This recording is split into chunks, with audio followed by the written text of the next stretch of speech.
Hello friends, Satwik കാറ്റസിൻ്റെ പുതിയൊരു എപ്പിസോഡിലേക്ക് എല്ലാവർക്കും സ്വാഗതം. അപ്പോൾ ഇന്ന് നമ്മൾ ചെയ്യാൻ പോകുന്നത് പൊട്ടാറ്റോ ബജിയാണ്. നമസ്കാരം. അപ്പോൾ നമുക്ക് തുടങ്ങാം. ഇപ്പോൾ 2 ഉരുളക്കിഴങ്ങ് എടുത്തിട്ടുണ്ട്. ഒരു 1/2 കിലോ വന്ന ഉരുളക്കിഴങ്ങ്. വലിയ ഉരുളക്കിഴങ്ങ് എടുക്കണം കേട്ടോ. വലിയ ഉരുളക്കിഴങ്ങ് എടുത്താലേ ബജിക്ക് നമുക്ക് ബജി ഒരു വലുപ്പം ഉണ്ടാവുള്ളൂ. ചെറിയ ഉരുളക്കിഴങ്ങ് നോക്കി എടുക്കരുത് ഇതിന് എടുക്കുമ്പോൾ. അപ്പോൾ 1/2 കിലോ ഉരുളക്കിഴങ്ങ് നന്നായിട്ട് പീൽ ചെയ്ത് അതിൻ്റെ കേടൊക്കെ കളഞ്ഞ് എന്തെങ്കിലും ഉണ്ടെങ്കിൽ കളഞ്ഞ് ഉപ്പുവെള്ളത്തിലിട്ട് വെക്കാം നമുക്ക്. എന്നിട്ട് പീലറിൽ ഇത് സ്ലൈസ് ചെയ്തെടുക്കണം. സ്ലൈസ് ചെയ്യുമ്പോൾ പ്രത്യേകം ശ്രദ്ധിക്കണം, കട്ടി തീരെ കുറയാനും പാടില്ല, കൂടാനും പാടില്ല. മീഡിയം സൈസിൽ സ്ലൈസ് ചെയ്തെടുത്താൽ മതി.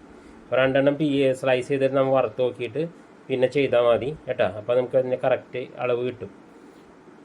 നമ്മൾ വീട്ടിൽ ഇത് അഡ്ജസ്റ്റ്മെൻറ്റുള്ള സ്ലൈസറാണ്, പക്ഷേ ഇത് കേടായി. അപ്പോൾ അതിന് നമുക്ക് എടുക്കേണ്ട 1.5 കപ്പ് കടലമാവാണ്. അപ്പോൾ എൻ്റെ അത് ഞാൻ എടുത്തിരുന്ന വീഡിയോ, പക്ഷേ അത് കട്ടായി പോയി എന്ന് തോന്നുന്നു. 1.5 കപ്പ് കടലമാവിൽ 1/4 കപ്പ് അരിപ്പൊടി, 1/2 ടേബിൾ സ്പൂൺ ഉപ്പ്, 1/4 ടേബിൾ സ്പൂൺ മുളക് പൊടി, 1 table spoon cornflour, 2 table spoon റവ. അപ്പോൾ പാൻ ചൂടാക്കാൻ വെച്ചിരുന്നു. അപ്പോൾ അതിലോട്ട് ഓയിൽ ഒഴിച്ച് കൊടുക്കുക കേട്ടോ. ഇനി നമുക്ക് അതിലേക്ക് ചേർക്കേണ്ടത് 1/4 ടേബിൾ സ്പൂൺ പെരിഞ്ജീരകം, 1/4 ടേബിൾ സ്പൂൺ അയമോദകം. ആദ്യം ഇട്ടത് അയമോദകമാണ്, രണ്ടാമത് ഇട്ടത് പെരിഞ്ജീരകമാണ്. അപ്പോൾ ഇനി കുറേശ്ശെ വെള്ളം ഒഴിച്ച് കുഴക്കാവും. ഒന്നിച്ച് വെള്ളം ഒഴിക്കരുത്, അല്ലെങ്കിൽ കട്ടകൾ പിടിക്കും. കടലമാവ് എപ്പോഴും കുഴക്കുമ്പോൾ കുറേശ്ശെ കൈ കൊണ്ട് കുഴക്കുക, അല്ലെങ്കിൽ വിസ്ക് ഉണ്ടെങ്കിൽ വിസ്കിൻ്റെ കുഴക്കുക കേട്ടോ. പെട്ടെന്ന് കുഴഞ്ഞിട്ടും വെള്ളം ഒഴിക്കുമ്പോൾ കുറേശ്ശെ ഒഴിക്കുക, അത്രേ ഉള്ളൂ. നന്നായിട്ട് മിക്സ് ചെയ്തെടുക്കണം. അപ്പോൾ പിന്നെ നമ്മൾ അതിലോട്ട് ചേർക്കണത് ഒരു പിഞ്ചി താഴെ കുറച്ച് ചേർക്കാവും കേട്ടോ. ശ്രദ്ധിക്കണം, സോഡാപ്പൊടി കൂടിയ പൊട്ടിപ്പോവുക, എണ്ണ കുടിക്കും. കുറച്ച് സോഡാപ്പൊടി, ഒരു നുള്ളെന്ന് പറഞ്ഞാൽ പിഞ്ചി താഴെ, 1/2 പിഞ്ച് ചേർത്താൽ മതി സോഡാപ്പൊടി. ഇത്ര ഉണ്ടാക്കണേ കേട്ടോ. ഇനി എണ്ണ ചൂടായിട്ടുണ്ട്. മീഡിയം ഹീറ്റിൽ എണ്ണ വെക്കാവൂ, വലിയ ഹീറ്റിൽ വെക്കരുത്, പെട്ടെന്ന് കരിഞ്ഞു പോകും. കട്ടി കുറഞ്ഞ സാധനമാണ്. അപ്പോൾ നമുക്ക് ഈ മാവിൽ മുക്കിയിട്ട് ഇതങ്ങോട്ട് ഇട്ട് കൊടുക്കാം. കണ്ട, ഇത്രയുള്ള പരിപാടി. അപ്പോൾ എല്ലാവരും സബ്സ്ക്രൈബ് ചെയ്യണം, ഷെയർ ചെയ്യണം, ലൈക്ക് ചെയ്യണം, ഫ്രണ്ട്സിനെയൊക്കെ ഷെയർ ചെയ്യണം. അപ്പോൾ എന്നിട്ട് ഇത് ഉണ്ടാക്കി നോക്കണം. വീട്ടിൽ പിള്ളേർക്ക് നന്നായിട്ട് ഇഷ്ടപ്പെടും.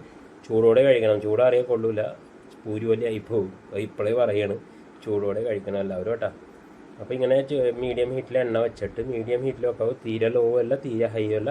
എണ്ണയിലിട്ട് കൊടുത്തിട്ട് ഇത് ഒന്ന് കുറച്ച് കഴിയുമ്പോൾ മറിച്ച് കൊടുക്കണം. മറിച്ച് കൊടുത്ത് ഇത്രേ ഉള്ളൂ. പെട്ടെന്ന് കഴിയും. ഒരു 5-10 മിനിറ്റ് മതി സാധനം ഉണ്ടാക്കാൻ. കടലമാവ് വീട്ടിൽ വേണം, അരിപ്പൊടി വേണം, എണ്ണ വേണം. പിന്നെ ഇപ്പോൾ അയമോദകം ഇല്ലെങ്കിൽ അയമോദകം പൂജക്കടയിൽ കിട്ടും, അത് മേടിച്ച് നോക്കുക. അല്ലെങ്കിൽ ഹോൾസെയിൽ കടയിലൊക്കെ കിട്ടും കേട്ടോ അയമോദകം. അത് മേടിച്ച് നോക്കുക, എന്നിട്ട് ഉണ്ടാക്കിയിട്ട് എനിക്ക് കമൻറ്റ് ചെയ്യണം, എങ്ങനെയുണ്ടെന്ന് എന്നെ അറിയിക്കണം കേട്ടോ. പിന്നെ പറയാണ്, സബ്സ്ക്രൈബ് ചെയ്യണം എല്ലാവരും. സബ്സ്ക്രൈബ് ചെയ്താലേ നമുക്ക് വീഡിയോസ് ഇടാൻ ഒരു ഇൻട്രസ്റ്റ് ഉണ്ടാവുള്ളൂ. പുതിയ കാര്യങ്ങളോട്ട് നമുക്ക് പലതും ചെയ്യാം. പല വീഡിയോസ് ഇതും നമുക്ക് റെസിപ്പീസ് ഇടാനുണ്ട്. കുറേ റെസിപ്പീസ് ഉണ്ട് നമ്മുടെ. അപ്പോൾ ഇത്രേ ഉള്ളൂ. കണ്ട, പെട്ടെന്ന് പിള്ളേർക്ക് ഇഷ്ടപ്പെടുന്ന സാധനമാണ്, പെട്ടെന്ന് ആകും ഈ സാധനം. അപ്പോൾ അങ്ങനെ പൊട്ടാറ്റോ ബജി റെഡി. ഉരുളക്കിഴങ്ങ് ബജി നമ്മുടെ ഇളയാൾക്ക് കൊടുത്തു. പുള്ളിക്ക് നല്ല ഇഷ്ടമായി. പുള്ളിയാണ് നമ്മുടെ ടേസ്റ്റർ. പുള്ളി പറയും എങ്ങനെയുണ്ടെന്ന്. അപ്പോൾ എല്ലാവരും കണ്ടതിന് നന്ദി. അപ്പോൾ നമുക്ക് അടുത്ത വീഡിയോയിൽ കാണാം. നമസ്കാരം. Thank you.